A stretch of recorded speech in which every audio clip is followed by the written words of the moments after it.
இப்போ பார்த்தீங்கன்னா விஜய் வந்து இன்ஸ்டாகிராமில் மதுரை மாநாட்டில் இவர் எடுத்த ஒரு வீடியோ, இவர் முகத்தை காமிச்சு இதை காமிச்சு அந்த சின்ன வீடியோ அதை போட்டிருக்காரு.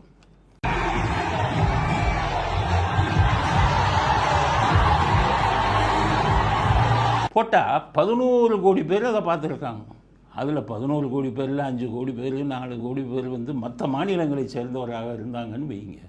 அப்போ தமிழ்நாட்டில் மட்டும் பார்த்தவங்க எப்படி 4-5 கோடி பேர் இருக்கும். பார்க்குறது சர்வசாதாரணம். நீங்களும் நானும் கூட என்னமோ வீடியோ வந்திருக்கேன்னு பார்ப்போம். ஆனால் அதில் உண்மையான செல்வாக்கை எப்படி கண்டுபிடிக்கணும்னா, அந்த பார்த்ததை லைக் போடுவாங்க, விருப்பம் தெரிவித்து இப்போ லைக் பண்ணுவாங்க. அதில் தான் உண்மையான செல்வாக்கு இருக்குது. அதில் பார்த்தீங்கன்னா அந்த வீடியோவில் 1.5 கோடி பேர் வந்து லைக் பண்ணியிருக்காங்க. சில பேர் சொல்லுவாங்க, சார் ஒரே ஆள் 100 லைக் போடுவாங்க. அது போட முடியாது. நீங்கள் ஒரு ஆள் ஒரு லைக்குக்கு மேலே அதில் போட முடியாது. அப்படின்னா ஒரு 1 கோடியே 60 லட்சம்.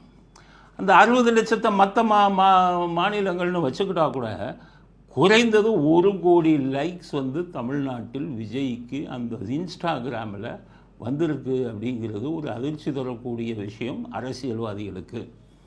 இந்த ஸ்டாலினுக்கும் மற்றவங்களுக்கும் அதிர்ச்சி தரக்கூடிய விஷயம். எப்படி 1 கோடி லைக்ஸ் வந்தது, அதுவும் தமிழ்நாட்டில்.